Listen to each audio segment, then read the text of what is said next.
நான் சாரதாஸில் 1988லேருந்து 2018 வரைக்கும் வேலை பார்த்துருக்கேங்க.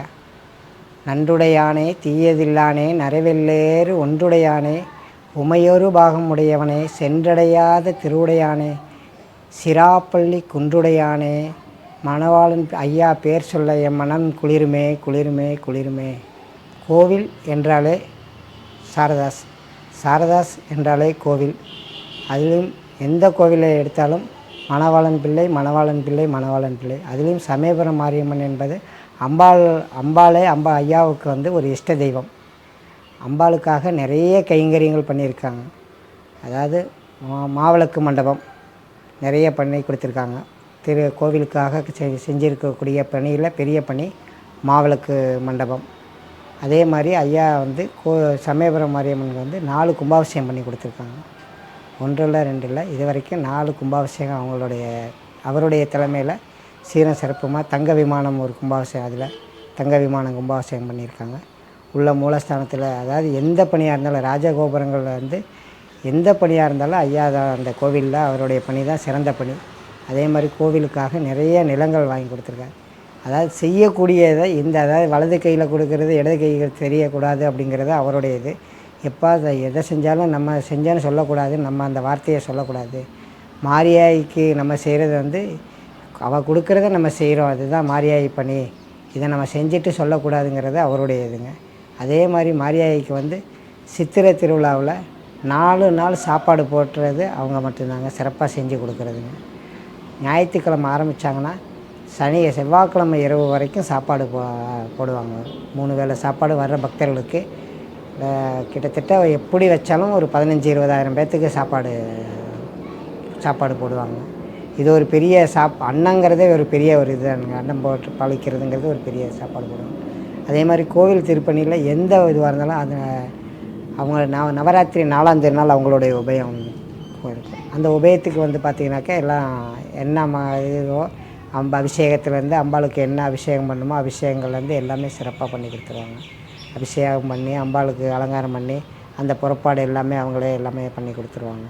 அதே மாதிரி சித்திரை திருவிழாவில் வந்து இந்த 4 நாள் சாப்பாடு போடுறது எல்லாமே அவங்களுடைய கைங்கரியம். குதிரை வாங்கினா அவங்களுடைய முழு இதுவுமே அவங்களுடைய இதுதான். அம்பாளுக்கு தேருக்கு வந்து ஒவ்வொரு தினமும் தேர் வஸ்திரங்கள் இருக்குது பார்த்திங்களா, மேலே போடுற தேர் வஸ்திரங்கள் எல்லாமே ஐயா தான் செஞ்சு கொடுப்போம். மகமாய்க்கு என்ன பண்ணினாலும் அதிகாரிகளாக இருக்கட்டும், கோவில் நிர்வாகமாக இருக்கட்டும், யாராக இருந்தாலும் மாரியாய்க்கு என்ன பணி வேணுமோ ஐயாட்ட தான் முதல்ல கேட்பாங்க. முதலாளிகிட்ட வந்து கேட்டு தான் அந்த பணியை வாங்கி செய்வாங்களோடு வேறு யார்ட்டையுமே அம்பாளுடைய பணியை வாங்கி செய்ய மாட்டாங்க. சமயபுரம்னா சாரதாஸ்னா சமயபுரம். அந்த மாதிரி நிறைய மாரியாய்க்கு கைங்கரியங்கள். அதே மாதிரி எங்கே இருந்தாலும் காலையில் 4 மணிக்கு 5 மணிக்கு அம்பாளுடைய இதுக்கு வந்துடுவாங்க. அம்பாளை தரிசனம் பண்ணுறதுக்கு எங்கே இருந்தாலும் 4 மணிக்கு 5 மணிக்கு அம்பாளுடைய தரிசனத்தை முதல்ல வந்து பார்த்துருவாங்க. வெளியூர் போயிருந்தாங்கன்னா வந்துட்டாங்கன்னா அந்த டைம் கிடையாது, அந்த டயத்துக்கு வந்து கும்பிடுவாங்க.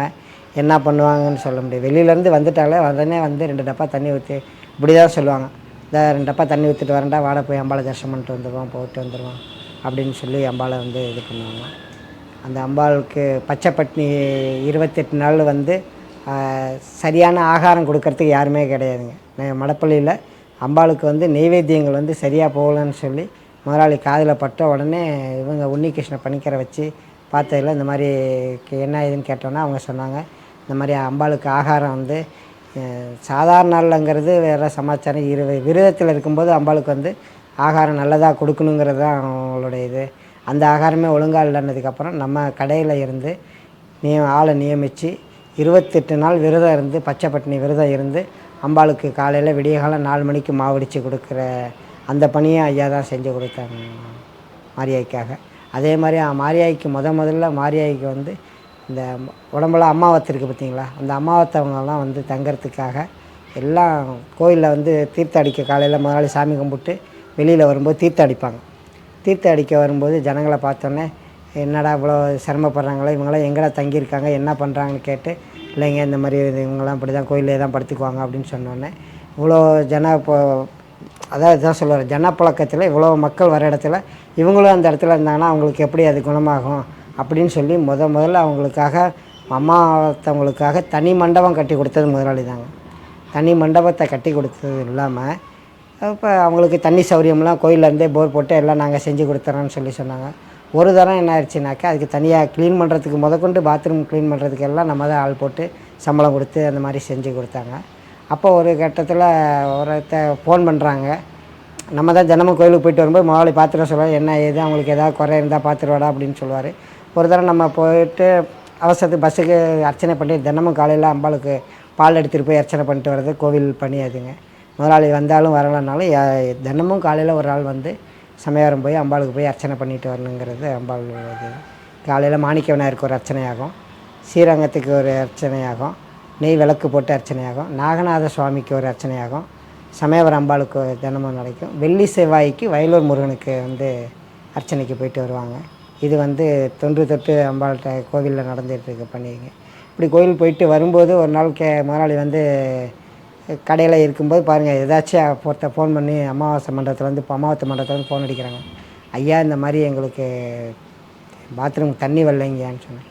உடனே கூப்பிட்டு என்னடா போய் பார்த்தியாடா பார்க்கலையான்னு சொல்லி சத்தம் போட்டு அன்றைக்கே போர் போட சொல்லி கோவிலில் உடனே ஆள் வந்து போர் போட்டு உடனே அவங்களுக்குன்னு தனி சப்பலை தனி டேங்க் வச்சு தண்ணி இது பண்ணி அவங்களுக்கு எந்த ஒரு குறையும் இல்லாமல் 4 நாள் ஒரு 15 நாள் ஒரு மாதத்துக்கு ஒரு தடவை அந்த மாதிரி அவங்களுக்கு க்ளீன் பண்ணி, அப்புறம் காலப்போக்கில் அவங்களுக்கு இடம் பத்தாதுன்னு சொன்னதுக்காக தனியாகவே பெரிய இடமா பின்னாடி இடத்த வாங்கி அந்த அமாவாசை மண்டபம்னு சொல்லி கட்டியிருக்காங்க. இப்போ பெரிய மண்டபமாக கட்டியிருக்காங்க.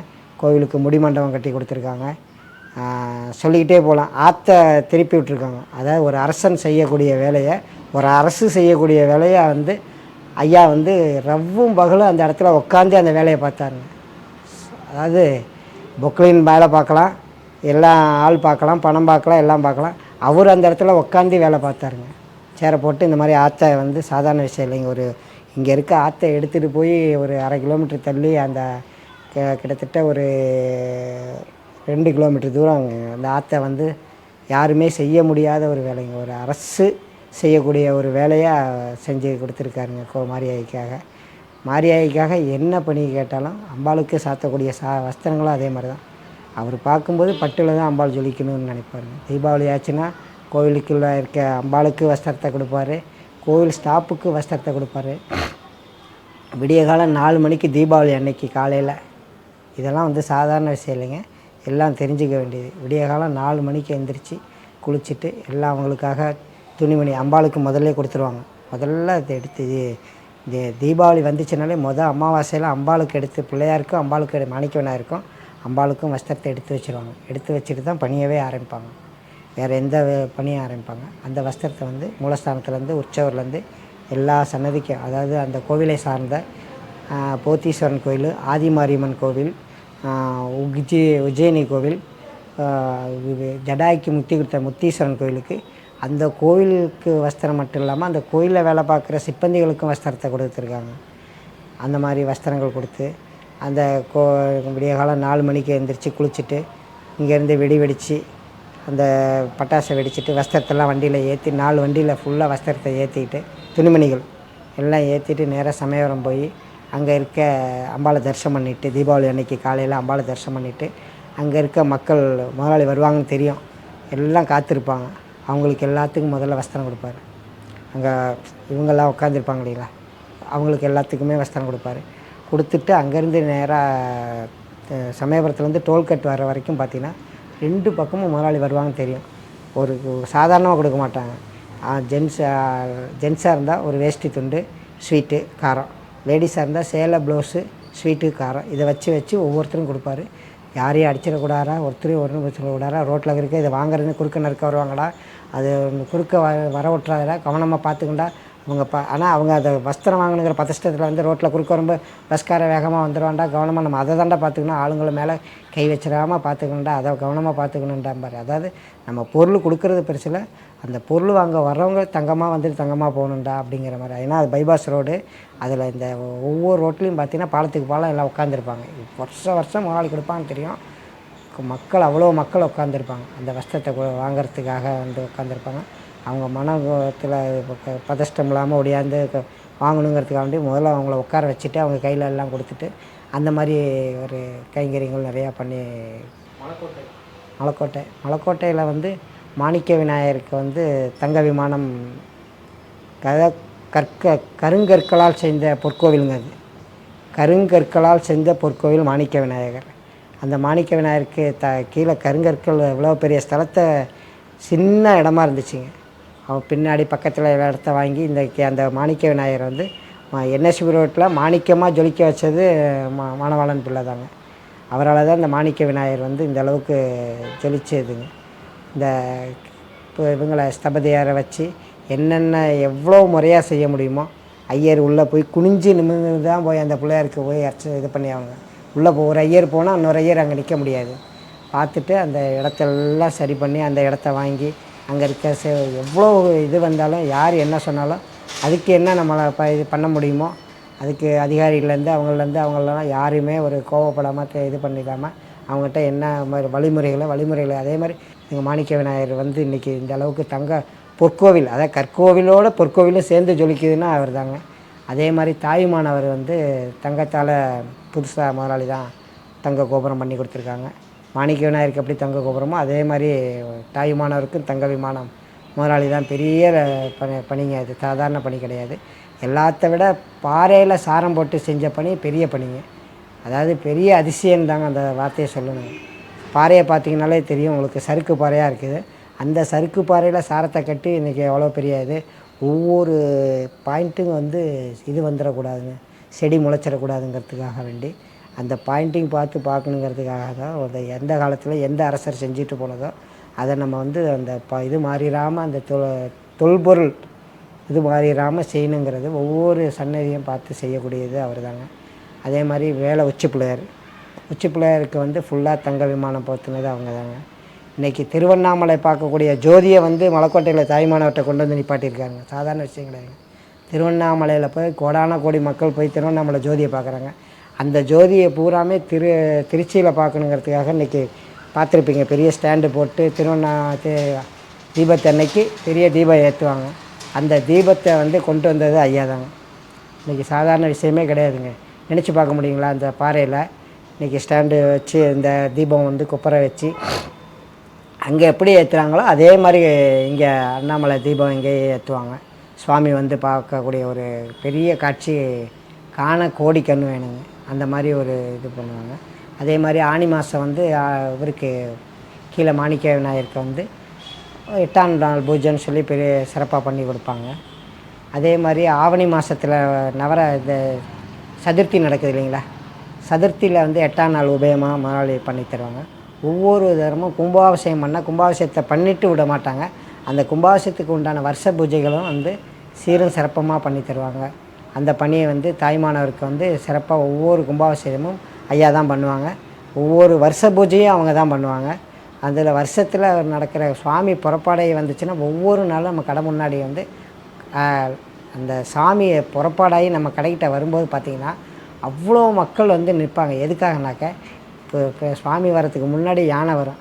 யானை வரும்போது முதலாளி கொடுக்குற கூல்ட்ரிங்க்ஸை பார்த்திங்கன்னா அந்த யானை அவ்வளோ ஒரு சந்தோஷமாக வரும்.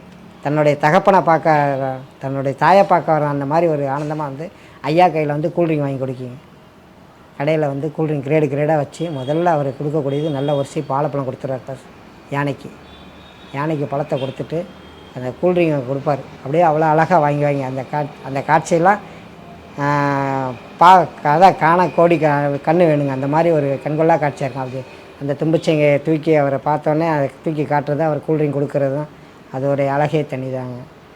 ஒவ்வொரு விசேஷமும் அந்த மாதிரி ஒரு இதாக சிறப்பாக செஞ்சு இது பண்ணுவாங்க. அது மாணிக்க விநாயகர், அதாவது இன்றைக்கி சொல்லுவாங்க கடை அழகா இது அழகான்னு கேட்கும்போது யுனெஸ்கோ ரோட்டில் என்ன அழகுனாக்கா சாரதாஸ் அழகு அப்படிங்கிற ஒரு இது கொண்டு வந்தது பெரிய ஒரு இதுங்க. ஒவ்வொரு புறப்பாட்லேயும் வந்து சாமி நின்று நமக்கு பூஜை பண்ணி அந்த பெரிய ஒரு கைங்கரியம் இல்லைங்களா, அது சாதாரண விஷயம் இல்லைல்ல, யாருக்குமே கிடைக்காத ஒரு இது. எத்தனை கடைக்காரங்க எவ்வளோ பேர் இருந்தாலும் எத்தனை மணிக்கு சாமி வந்தாலும் உடனே தகவல் வந்துடும். உடனே பூஜைகள் வந்து நின்று தேங்காய் பழம் அர்ச்சனை பண்ணி 365 நாளும் சுவாமி வந்தாலும் 365 நாளும் அந்த இடத்துல தேங்காய் உடைச்சி சுவாமிகளை அனுப்பி வைப்பாங்க. அதில் தேர்னைக்கு பார்த்திங்கன்னா தேர் ஃபுல்லாக அபிஷேகம் பண்ணி, தேர்னைக்கு முதல் நாள் வந்து சுவாமி அபிஷேகம் பண்ணுவாங்க. தேருக்கு வர சுவாமிக்கு அபிஷேகம் பண்ணுவாங்க. தேருக்கு அபிஷேகம் பண்ணிவிட்டு அந்த சுவாமி வர வஸ்திரங்கள் எல்லாமே பட்டில் தான் கொடுக்க சொல்லுவாங்க. சுவாமி வந்து தேரில் வரும்போது பட்டுடுத்தி தான் வரணும். இப்போ நம்ம தீபாவளி பொங்கல்னால் நம்ம புது புது ட்ரெஸ்ஸு போட்டு நம்ம அழகு பார்க்குற மாதிரி தேரில் வர சுவாமி வந்து லட்சம் பேர் பார்க்குறத வந்து அதனால் அது சுவாமி வந்து பட்டு வஸ்திரமாக தான் சாத்தி வரணும்னு சொல்லி விநாயகர், முருகன், சுவாமி, அம்பாள், பஞ்சமூர்த்தி எல்லாத்துக்குமே பட்டு வஸ்திரம் சாத்திடுவாங்க. பட்டு வஸ்திரம் சாத்தி தேரில் சுவாமி வருவாங்க. அது வரும்போது அவங்க எல்லாத்துக்குமே அவ்வளோ பேத்துக்குமே கூல்ட்ரிங்க் கொடுப்பாங்க. அன்றைக்கி கூல்ட்ரிங்கு வந்து பார்த்திங்கன்னா ஒரு 40-50 கிரேட் எடுத்து வச்சுருவாங்கன்னா பார்த்துங்க. அவ்வளோ ஒரு கூல்ட்ரிங்க் எடுத்து இது பண்ணி கொடுப்பாங்க மக்களுக்கு எல்லாத்துக்குமே. பெரிய ஒரு இது இல்லைங்களா. அங்கே என்ன திருவிழா நடந்தாலும் என்ன விசேஷங்கள் நடந்தாலும் அதில் வந்து ஒவ்வொரு விசேஷத்துலேயும் அதே மாதிரி ஆடி மாதம் வந்து நவராத்திரி ஆடி மாதம் வந்து அம்பாள் தேர் வந்து ஐயா தாங்க உபயம். அம்பாளுக்கு வந்து இந்த ஆடி மாதத்தில் வந்து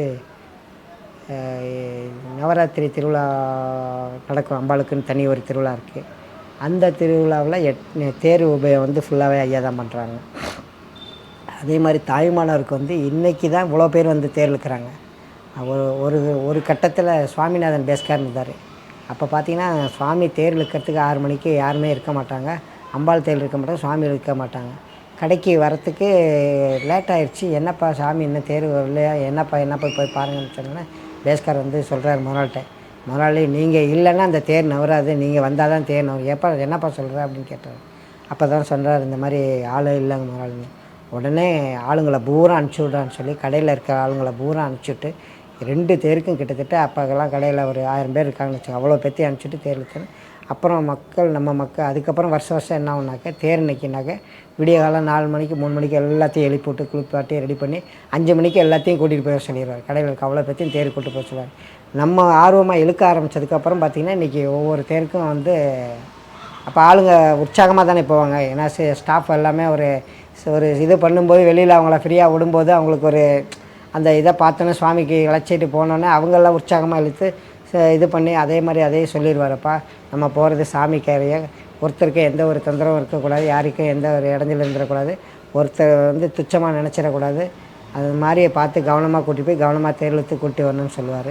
அந்த பணியை வந்து நம்மளை தாங்க இன்றைக்கி சாரும், ஐயா தாங்க சாரும். ஏன்னா அவர் தான் அந்த இதை ஆரம்பித்து வச்சது. இன்றைக்கி இவ்வளோ மக்களுக்கு தேர்லுக்கு எத்தனை பார்த்துருப்பீங்க, இந்த வருஷம் கூட்டத்தை பார்த்துருப்பீங்க. இன்றைக்கி இந்த கூட்டம் வர்றதுக்கு மூல காரணமே அவங்க நம்ம உற்சாகமாக செய்ய வந்தால் இன்றைக்கி இவ்வளோ மக்கள் வந்து அந்த தேர், ஏன்னா அவ்வளோ ஒரு சிரமப்பட்டாங்க. தேர் வடம்பிடிக்க ஆள் இல்லாமல் சுவாமி தேர் வந்துடும், அம்பாள் தேருக்கு ஆள் இருக்காது. அதை எல்லாமே இந்த பணி எல்லாமே ஐயா தான் செஞ்சு வச்சாங்க. அதே மாதிரி வசந்த உற்சவம் நடக்கும் சுவாமிக்கு. அதில் ஒரு நாள் திட்டம் வந்து முதலாளி சிறப்பாக இந்த வசந்த உற்சவத்தை செஞ்சு கொடுத்துருவாங்க. என்ன கேட்டாலும் அதே மாதிரி மாரியாய்க்கு என்ன கேட்டாங்களோ மாரியாய்க்கு எப்படி செஞ்சு தர்றாரோ அதே மாதிரி தாய்மானவர் வந்து அந்த தாயாக அந்த இடத்துல இருந்து அந்த தாயத்துக்கு வந்து இவர் ஒரு தகப்பனாக இருந்து அந்த இடத்துல காரியத்தை வந்து எந்த ஒரு இது வந்து செட்டிப்பெண் மருத்துவம்னு சொல்லி நடக்கும். திருவிழாவில் வந்து 8ஆம் நாள் வந்து செட்டிப்பெண் மருத்துவம் நடக்கும். அந்த செட்டிப்பெண்ணுக்கு வந்து மருந்து இடித்து கொடுக்கறது நம்ம தான் எடுத்து தயார் பண்ணி கிட்டத்தட்ட ஒரு 40 வருஷமாக கொடுத்துட்ருக்காங்க செட்டிப்பெண் மருந்து. இன்றைக்கி இத்தனை கோடி மக்கள் வந்து சுகப்பிரசவம் நடக்குதுனால அதுக்கு மெயினான இது சாதாரண விஷயம் இல்லைங்களா. எல்லாமே மருந்து கொடுத்து அதே மாதிரி ஒரு கும்பாபிஷேகம் நடக்குதுனாக்கா அந்த சுவாமிக்கு வந்து ஒரு சன்னதியில் ஒரு சாமி வஸ்திரம் இல்லாமல் இருக்கக்கூடாது, மாலை இல்லாமல் இருக்கக்கூடாது. அதாவது நமக்கு பிறந்த நாள்லாம் நம்ம எப்படி இது வேஷ்டி இது பண்ணிக்கிறோம். ஒரு பிறந்த குழந்தை வந்து அதுக்கு வந்து ஃப்ரெஷ்ஷாக இருக்கணும். ஒரு குழந்தை பிறந்தானே நம்ம வீட்டில் குழந்தை பிறந்தானே தாய் மாமே செய்கிறேன்னு சொல்லி போய் வேஷ்டியை கொடுக்குறோம். இதுனா அம்மா அப்பாவுக்கு வேஷ்டி கொடுக்குறோம், பிள்ளைங்களுக்கு குழந்தைக்கு கவுன் வாங்கிக்கிறோம், பொண்ணாக இருந்தால் கவுனு கொடுக்குறோம், பையனாக இருந்தால் ட்ரெஸ்ஸர் சட்டை கொடுக்குறோம். அது மாதிரி சுவாமி எந்த சின்ன சாமியாக இருந்தாலும் விட்டுறக்கூடாது. எத்தனை சாமி இருந்தாலும் துவாரபாலகராக இருந்தாலும் சாதாரண ஒரு இதில் இருந்தாலும் எந்த சாமியாக இருந்தாலும் எல்லா சாமிக்கும் வஸ்திரங்கள் இருக்கணுங்கிறது அது ஒரு பெரிய ஒரு இதுங்க. எல்லா சாமிக்கும் வஸ்திரம் கட்டாயம் இருக்கணும், மாலை இருக்கணும். அதே மாதிரி பார்ப்பாருங்க, கும்பாபிஷேகம் முடிஞ்சு நம்ம சும்மா போய் முதலாளி கும்பிட்டு வர்றாருன்னு நினைப்போம். அவர் டக்குன்னு சொல்லிடுவார், இந்த சென்னையில் என்னடா வஸ்திரத்தை காணா மாலையை காணான்னு. அப்புறம் டக்குன்னு பார்த்தா அங்கே இருந்தவங்க எடுத்து சாத்தோம். ஏன்னா அந்தந்த சன்னதியில் நம்ம ஒரு சன்னதி விடாமல் பேர் எழுதி வச்சுருக்கணும். முன்னாடியே அவர்கிட்ட காட்டிடணும், இந்த சன்னதி இது எங்கே இருக்குங்கிறத அவரும் கரெக்டாக சொல்லிடுவார். இந்த இடத்துல இந்த சன்னதி இருக்குங்கிறத சொல்லிட்டோம்னா அவரும் கரெக்டாக சொல்லிடுவார். இந்த இடத்துக்கு எங்கடா அவருக்கு காட்டிகிட்டே இருக்கல, எங்கடா அந்த சாமிக்கு அந்த வஸ்திரத்தை காணா அப்படிங்கிற. அப்போ எந்தளவுக்கு அவர் இது பண்ணி வச்சுருப்பார் பாருங்கள். இப்போ இன்றைக்கி கிட்டத்தட்ட அந்த கோவிலில் வந்து உச்சி பிள்ளையாரில் ஆரம்பித்து கீழே மாணிக்க விநாயகர் வரைக்கும் நடுப்புற 16 அடியார்கள் இருக்காங்க. அம்பாள் சன்னதி இருக்குது. அம்பாளை சுற்றி இச்சாசக்தி, கிரியாசக்தி, அதில் இருக்க இதை கூட விட்டுற மாட்டார். சண்டிகேஸ்வரருக்கு வச்சியா, சண்டிகேஸ்வரிக்கு வச்சியா, அந்த மகாலட்சுமி வச்சியா, மரகதவள்ளிக்கு வச்சியா, அப்படி ஒவ்வொரு சன்னதியும் கேட்டு வஸ்திரம் சாத்த சொல்லுவாருங்க. அந்த மாதிரி ஒரு இது யாருக்குமே தெரியாதுங்க. அந்த இதை செய்யணும், இப்படி இந்த பணினா அவங்களுக்கு செம்மையாக செய்யணும் அப்படிங்கிற ஒரு இது யாருக்கு. அதே மாதிரி கும்பாபிஷேகம் பண்ணால் கும்பாபிஷேகத்தில் குருக்களுக்கு சாப்பாடுலேருந்து அவங்களோட தங்குறதுலேருந்து அவங்க இந்த மாதிரி ஒரு சௌகரியங்கள் அந்த பணியும் சிறப்பான பணி. அதுவும் யாராலையுமே பண்ண முடியாத ஒரு பணிங்க. யாருமே செய்யாத ஒரு சாப்பாடு போடுறதுங்கிறது யாருமே செய்யாத ஒரு பணிங்க. இது தாய்மானவர்கிட்ட உண்டான ஒரு நிறைய செஞ்சுருக்கார். தாயான ஈசனுக்கு மலைக்கோட்டைக்கு செஞ்ச ஒரு மகத்துவம் அவர் தான். ஓங்கி உலகளந்த உத்தமன் பேர்பாடி நாங்கள் நம் பாவைக்கு சாற்று நீர் ஆடினால் தீங்கின்றி நாடெல்லாம் திங்கள் மும்மாறி பெய்து ஓங்கும் பெருஞ்சென்னல் கைலொழுக பூங்கோலை போதில் பருவண்டு கண்பிடப்ப தேங்காத புக்கிருந்து தீர்த்த முளை பற்றி வாங்க குடநிறைக்கும் வள்ளல் பெரும்பசுக்கள் நீங்காத செல்வம் நிறைஞ்சல் வரும் பாவாய். நிறைய பெருமாள் கைங்கரியம் பண்ணியிருக்கார். பெருமாளுக்கு பண்ணாத கைங்கரியங்கள் அவர் பெருமாளை தொடாத இது கிடையாதுங்க. பெருமாள் வஸ்திரங்களாக இருக்கட்டும், பெருமாளுக்கு சாத்தக்கூடிய நகைகள் எல்லாமே அவர் தொட்டு கும்பிட்டுருக்க ஒரு இது பண்ணியிருக்காருங்க. அதே மாதிரி பெருமாளுக்கு தங்க விமானத்தை முழுக்க ஏற்கனவே இருந்தது, தங்கத்தில் இருந்தது. அது எல்லாம் பழுதாயிடுச்சின்னு சொன்ன உடனே அந்த தங்க விமானத்தை புதுசாகவே முதலாளி அதுக்கு மேலே ரேக்கை ஒட்டி பெரிய தங்க விமானம் முதலாளி தான் பண்ணி கொடுத்துருக்காங்க. மூலஸ்தானத்தில் பெருமாளுக்கு தங்க விமானம் பண்ணி கொடுத்தாங்க. அதே மாதிரி அங்கே இருக்க 21 கோபுரமும் முதலாளி தான் பண்ணி கொடுத்துருக்காங்க. அதே மாதிரி மதில் சுவர் பணிங்கிறது சாதாரண விஷயம் கிடையாது. ஒரு அரசர் செய்கிறது திருமங்கை அதை நம்ம அதை என்ன சொல்கிறது, மணவாள மாமுனிகள் செஞ்ச பணியை இந்த மணவாள மாமுனிகள் அந்த மதில் சுவரை கட்டி கொடுத்துருக்காருங்க. இன்றைக்கி ஸ்ரீரங்கத்தை ஊர் முழுக்க அந்த ஊரையே கவர் பண்ணக்கூடிய அளவுக்கு அந்த மதில் சுவருங்க. அந்த மதில் சுவரை யார் செஞ்சு கொடுத்தாருனாக்கா அது அவர் தாங்க செஞ்சு கொடுத்தாரு. மதில் பண்ணி கொடுத்தது அந்த சரி பெரிய ஒரு மகத்துவமான ஒரு இதுங்க. அதே மாதிரி தாயாருக்கு தங்க விமானம் பண்ணி கொடுத்துருக்காங்க. தங்க கலசம் அந்த இது பண்ணி கொடுத்துருக்காங்க. தாயார் சன்னதிக்கு ஃபுல்லாக கம்ப்ளீட்டாக அதாவது அந்த மதில் மட்டும் இல்லைங்க, உள் பிரகாரத்தில் இருக்க செவத்தில் இருக்க அந்த ஒரு சின்ன இதையும் எந்த ஒரு இது இல்லாமல் ஒரு பாயிண்டிங் கூட விடாமல் எல்லாத்தையுமே பண்ணி கொடுக்கணுங்கிற ஒரு பணியாக செஞ்சு கொடுத்தாங்க. ஸ்ரீரங்கத்தில் நம்ம ஸ்ரீராம நவமிக்கு பெருமாளுக்கு பெரிய இது நடக்குங்க. கோதண்டராமர் சன்னதி பார்த்துருப்பீங்க. அந்த கோதண்டராமர் சன்னதிக்கு ஃபுல்லாக திருமஞ்சன ஐயா இது பண்ணுவாங்க. அதே மாதிரி தன்வந்திரி பெருமாள் இருக்கார். தன்வந்திரி பெருமாள் யாருக்காவது ஒரு காய்ச்சல் தலைவலின்னா போதும், உடனே போய் தன்வந்திரிக்கு ஒரு திருமஞ்சனம் பண்ணிடுறா, அபிஷேகத்தை பண்ணிடு அப்படின்னு சொல்லுவாங்க. அந்த மாதிரி ஸ்ரீரங்கத்தில் பெருமாளுக்கு நிறைய கைங்கரியங்கள் பண்ணியிருக்காரு. ஸ்ரீரங்கம் கும்பாபிஷேகங்கிறது யாருமே செய்ய முடியாத ஒரு கும்பாபிஷேகங்க. அந்த என்ன சொல்கிறதுன்னு தெரியல, அந்த மாதிரி ஒரு கும்பாபிஷேகம் ஸ்ரீரங்கத்தில் பண்ணின கும்பாபிஷேகம் அவ்வளோ ஒரு இது. ராஜகோபுரத்தை யாராலும் பண்ண முடியுங்களா? ராஜகோபுரத்தை யாருமே நினச்சி பார்க்க முடியுங்களா? அந்த கோபுரத்தில் போய் 27 கோபுரத்துக்கும் கலசம் வச்சு ஒவ்வொரு இதுக்கும் என்னென்ன பொருள் தேவையோ வரகுலேருந்து எல்லாம் கொண்டு போய் சேர்த்து ஒரு பனி விடாமல் அந்த கலசம் ராஜகோபுரத்துக்கு ஃபுல்லாக கம்ப்ளீட்டாக இது பண்ணது. அதே மாதிரி மூலஸ்தான விமானம், அதே மாதிரி தாயார் சன்னதி விமானம், அதே மாதிரி வடக்கு வாசல் விமானம், தெற்கு வாசல் விமானம், எல்லா விமானமும் செஞ்சது அவர் தாங்க ஸ்ரீரங்கத்துக்கு. ஸ்ரீரங்கம் நம்பெருமாளுக்கு இந்த 28 அந்த திருவிழா நடப்பாங்க. நமக்கு வைகுண்ட ஏகாதசி திருவிழா நடக்குது இல்லைங்களா? அந்த வைகுண்ட ஏகாதசி திருவிழாவில் ஒவ்வொரு நாளும் புறப்பாட்டுக்கு பெருமாளுக்கு அந்த திண்டுன்னு சொல்லுவாங்க. பெருமாளுக்கு பின்னாடி இருக்க திண்டு, அந்த திண்டுக்கு துணி முதலாளி தான் கொடுப்பாங்க. ஒவ்வொரு நாளும் ஒவ்வொரு அலங்காரத்தில் ஒவ்வொரு இதில் வரணும்னு சொல்லி. ஏன்னா ஒன்று மீட்ரு அன்றைக்கே 1000 1500 துணி வரும். அதனால் அவருக்கு பிடிச்ச மாதிரி அந்த வஸ்திரங்களை எல்லாம் கொடுத்து இன்றைக்கி இது மாதிரி சாத்து, நாளைக்கு அது மாதிரி சாத்து, இப்படி சாத்துன்னு சொல்லி பிச்சை ஐயங்கார். அதுக்கு முன்னாடி துரசாமி ஐயங்கார் இருந்தார். அவர் மூலியமாக கொடுத்து இப்படிலாம் சாத்தணுப்பா, இது மாதிரி சாத்தணும், இப்படி சாத்து, இப்படி சாத்துன்னு அவங்களுக்கே அந்த இதை சொல்லி கொடுப்பார். அவர் இப்படி தான் சாத்துனா நல்லாயிருக்கும்ப்பா, இதை இந்த மாதிரி சாத்தணும்னு சொல்லுப்பா, சாத்து நல்லாயிருக்கும்ப்பா, இதை கொண்டு போய் கொடுப்பா, இது நல்லாயிருக்கும் அப்படின்னு சொல்லி கொடுப்பாரு. இந்த மாதிரி வஸ்திரங்கள்லாம் சாத்துனா பெருமாளுக்கு நல்லாயிருக்கும், காண சிறப்பாக இருக்கும்ப்பா அப்படின்னு. அதே மாதிரி அந்த திருவிழாவில் அவங்களுக்கு பத்திரிக்கை அடித்து கொடுக்குறது முதலாளி தான் பத்திரிக்கை ஃபுல்லாகவே அடித்து கொடுப்பாங்க. ஏகாதசிக்கு முடிச்சுட்டு லாஸ்ட்டு நாள் வந்து எல்லாத்துக்கும் சாப்பாடு ஃபுல்லாக அவங்க தான் உபயமாக செஞ்சு கொடுப்பாங்க. அதே மாதிரி பெருமாளுக்கு வந்து அங்கேருந்து வஸ்திர மரியாதை, திருப்பதியிலேருந்து வஸ்திர மரியாதை வரும். அந்த வஸ்திர மரியாதைக்கு கொண்டு வரவங்களுக்கு எல்லாமே அவங்க தங்குறதுலேருந்து அவங்களுக்கு சாப்பாடு சௌகரியங்கள்லேருந்து எல்லாமே முதலாளி தான் சாப்பாடு எல்லாமே அரேஞ்ச் பண்ணி கொடுத்து எல்லாமே பண்ணி கொடுப்பாங்க. ஏன்னா திருப்பதி தேவஸ்தானத்துலேருந்து வரவங்க எல்லாமே அவங்களுக்கு என்ன தேவையோ அந்த தேவைகள் எல்லாமே பூர்த்தி பண்ணக்கூடியது முதலாளி தான் பண்ணுவாங்க. இது ஒவ்வொரு இதுவும் அந்தந்த இதுக்கு அதே மாதிரி நவராத்திரி திருவிழாவில் வந்து 10 நாளும் விடாமல் போய் தாயார் அந்த யானை நொண்டி அடிக்கிறத பார்ப்பாங்க. யானை நொண்டி அடிக்கிறத முதலாளி வந்து அந்த இடத்துல நின்று அந்த யானையோட குழந்தைங்களாம் கை தட்டுவாங்க. அவரோட சேர்த்து இவரும் கைத்தட்டி எப்படி கண்டுபிடிச்சாங்கன்னா அந்த கஸ்தூரி சந்தன வாசத்தை வச்சு தான் உற்சவமூர்த்தியை கண்டுபிடிச்சி எடுத்துகிட்டு வந்தாங்கன்னு சொல்லுவாங்க. அதே மாதிரி பெருமாள் வந்து முதலாளி வந்து ஸ்ரீரங்கம் போயிட்டு வந்தார்னாலே அவர் மேலே சந்தன வாசம் தான் அடிக்கும். கடைக்குள்ளே நுழையும் போது எல்லாருமே கஸ்டமரை பார்த்துட்டு கேட்பாங்க, ஒரே சந்தன வாசமாக இருக்குது, ஒரே சந்தன வாசமாக இருக்கும். ஏன்னா அப்படி ஒரு இந்த கொடுக்குற சந்தனத்தை பூசி அப்படியே மித்தவங்க மாதிரிலாம் இந்த வாங்கி இந்த இப்படி பார்த்து இப்படிலாம் வைக்க மாட்டாங்க. கையில் கொடுத்தோன்னே அது எந்த பொருளாக இருந்தாலும் அப்படியே ஆனந்தமாக, விபூதியாக இருந்தால் ஓம்னு போட்டு வைப்பாங்க, சந்தனமாக இருந்தால் இப்படி எடுத்து அப்படியே சிறப்பாக வைப்பாங்க. அந்த ஒரு பெரிய ஒரு இது முதலாளிட்ட உள்ள ஒரு இதுங்க. மித்தவங்க மாதிரி வாங்கி இப்படி கீழே போடுறது இது பண்ணுறது அந்த இது பண்ணவே மாட்டாங்க. விபூதியை கொடுத்தாலும் ஓம் போடுவாங்க, அப்படியே பூசுவாங்க. குங்குமம் மட்டும் வாங்கி கொஞ்சமாக தான் வாங்கிக்குவாங்க. அதை மட்டும் எடுத்து வாங்கிட்டு கையில் கொடுத்துருவாரு. சந்தனம்லாம் கொடுத்தாங்கன்னா வாங்கி அப்படியே உடம்பு ஃபுல்லாக ஆக்கிடுவார். கும்பாபிஷேக நேரம்லாம் பார்த்திங்கன்னா சட்டை இல்லாமல் தான் வந்து நின்று கும்பாபிஷேகத்தை ஃபுல்லாக எல்லாம் பண்ணி கொடுப்பாங்க. அதே மாதிரி இப்போ ஸ்ரீரங்கத்தில் வந்து பிரதோஷம் நடக்கும். பிரதோஷத்தில் வந்து ஒரு நாள் உபயம், அவங்களுடைய உபயம் பெரிய உபயமாக இருக்கும்.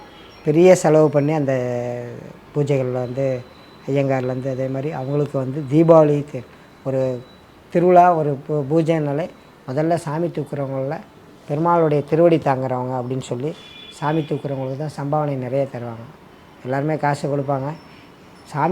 சாமியோட திருவடியை தாங்குறவங்க அதனால் அவங்களுக்கு கம்மியாக கொடுக்கக்கூடாது.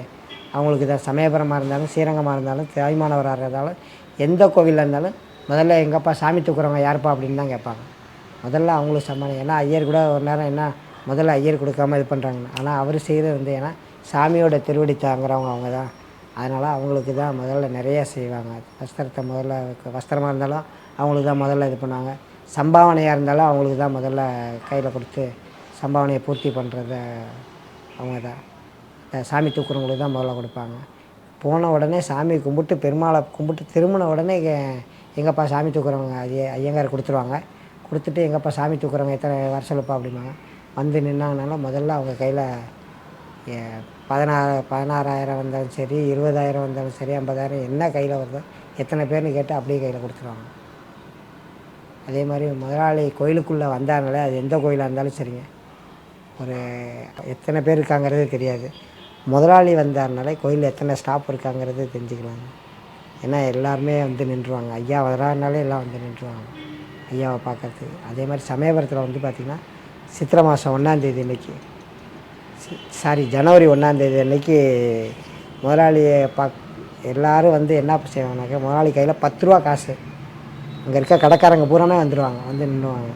நின்று எதுக்காகனாக்கா அவங்களுடைய வியாபார வளர்ச்சிக்காக முதலாளி கையில் வாங்கணும்னு சொல்லி எல்லாம் வந்து நின்றுவாங்க. சாமி கும்பிட்டு வெளியே வரும்போது வெள்ளி வேலையோடு வெளியில் வரும்போது எல்லாம் வந்து நிற்பாங்க. ஆளுக்கு 10 ரூபா காசு கையில் கொடுத்துட்டு வர சொல்லுவார். இல்லை கோயில் ஸ்டாஃபாக இருக்கணும், கூட்டுறவங்களாக இருந்தாலும் யாராக இருந்தாலும் ஒருத்தர் கையில் கூட காசு இல்லாமல் வரமாட்டார். யாராக இருந்தாலும் சம்பாவனை ஏதோ ஒரு அமௌண்ட்டை கையில் கொடுத்துட்டு வருவார். ஒவ்வொரு கோயிலையும் ஒவ்வொரு தரமும் இன்றைக்கி போயிட்டு வந்து நாளைக்கு போனாலும் சும்மா வரமாட்டார். ஆளுக்கு 10 ரூபா ஏதாவது பணத்தை கையில் கொடுக்காமல் வரமாட்டார். அந்த மாதிரி ஒரு ஸ்ரீரங்கத்து பணி பெரிய செம்மையான பணிங்க. ஸ்ரீரங்கத்தில் செஞ்சுருக்க பணி செம்மையான. இப்போ இது அன்னதான கூட மாவளி தான் கட்டி கொடுத்துருக்காங்க. அன்னதானம் கூட ஸ்ரீரங்கத்தில் ஐயா தான் கட்டி கொடுத்துருக்காங்க. எங்கள்கிட்ட பணம் இருக்குது, ஆனால் எங்கள்கிட்ட மனம் இல்லை.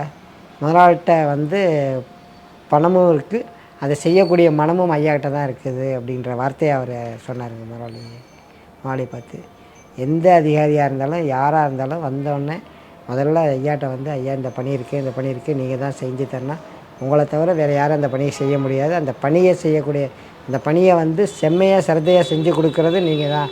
அதனால் ஏன்னா முதலாளிகிட்ட கையில் கொடுத்துட்டாக்கா ஆளை போட்டு அந்தந்த பணியை அந்தந்த இதை சிறப்பாக செஞ்சு கொடுத்துருவாங்க அப்படிங்கிற ஒரு இது இருக்கும். அதனால் ஐயாட்ட தான் இந்த பணியை கொடுப்பாங்க. எந்த பணியாக இருந்தாலும் முதலாளிட்ட தான் கொடுத்துருவாங்க. ஐயா நீங்கள் தாங்க ஐயா செஞ்சு கொடுக்கணும், உங்களை தவிர வேறு யாரும் அந்த பணியை செய்ய முடியாது அப்படிங்கிற வார்த்தையை வந்து முதல்ல சொல்லிடுவாங்க. அப்படி சொல்லக்கூடாதுப்பா, நாம் இந்த காரியத்தை பண்ணல, சுவாமி பண்ணிக்கிறாரு, அவருக்கு தேவை பூர்த்தி பண்ணிக்கிறாரு அப்படிங்கிறத தான் சொல்லுவேன். வேறு நான் செஞ்சேன் நாம் செஞ்சோங்கிறதே சொல்லக்கூடாது அப்படிங்கிறார். பெருமாள் பண்ணிக்கிறார், தாயார் பண்ணிக்கிறாங்க, பகவான் பண்ணிக்கிறார், இந்த வார்த்தை தான் அவர் சொல்லக்கூடிய ஒரு. ஸ்ரீரங்கம் பெருமாளுக்கு வந்து பெரிய கைங்கரியம் என்னன்னாக்க, கோபுரம் கட்டினது, தங்க விமானம் செஞ்சது, பெருமாளுக்கு மாசி தெப்பத்துக்கு தெப்பக்குளத்தை வந்து பெரிய சீரமைச்சு கொடுத்தது முதலாளி தாங்க. அந்த தெப்பத்தில் இருக்க இதை பூரா வெளியே எடுத்துகிட்டு புதுசாக காவேரி மணலை போட்டு காவேரியிலேருந்து தண்ணி கொண்டு வந்து பெருமாள் முதல்ல பெரிய ஒரு கைங்கரியாக அந்த தெப்பம் பண்ணது பெரிய ஒரு இதுங்க. யாருமே செய்ய முடியாத ஒரு பணி அது எதுனாக்க தெப்பத்தை இது பண்ணி கொடுத்ததுங்க. பெருமாளுக்கு வந்து தெப்பத்தை சரி பண்ணி கொடுத்தது. கிட்டத்தட்ட எத்தனையோ வருஷம் பெருமாள் தேருக்கு தெப்பத்துக்கு போயிட்டு தெப்பத்தில் இருந்து நடுமண்டபம் போயிட்டு திரும்ப வந்துடுவார். ஏன்னா சேறு சகதியமாக இருக்குது, சுத்த முடியாதுன்னு. உடனே முதலாளி என்ன பண்ணிட்டாருனாக்க, ஒரே 15 நாள் கணக்கு தாங்க. அந்த 15 நாள் கணக்கில் அங்கே இருந்த மண்ணை பூரா எடுத்துகிட்டு கைலாச இன்ஜினியர் தான் வச்சு அவ்வளோ ஒரு சிறப்பாக அந்த வேலையை பண்ணி கொடுத்ததுக்காருங்க. அது வந்து ஒரு அரசன் செய்யக்கூடிய வேலைன்னு சொல்லணும். அதே மாதிரி ஸ்ரீரங்கத்தில் மதில் செஞ்சது ஒரு அரசனால் மட்டும்தான் செய்ய முடியும். அந்த அரசன் செஞ்ச பணியை தான் இந்த மாமன்னர் செஞ்சுருக்காரு. மணவாள மாமுனிகள் மன்னர் செஞ்ச கொடுத்த பெரிய பணி அதுவும் ஒரு பணி. அதே மாதிரி சமயபுரத்துக்கும் தெப்பம் க்ளீன் பண்ணி கொடுத்துருக்காங்க, தெப்பமே செஞ்சு கொடுத்துருக்காங்க, புதிய தெப்பம் செஞ்சு கொடுத்துருக்காங்க, தெப்பத்தை க்ளீன் பண்ணி கொடுத்துருக்காங்க, சமயபுரத்துக்கும் செஞ்சு கொடுத்துருக்காங்க.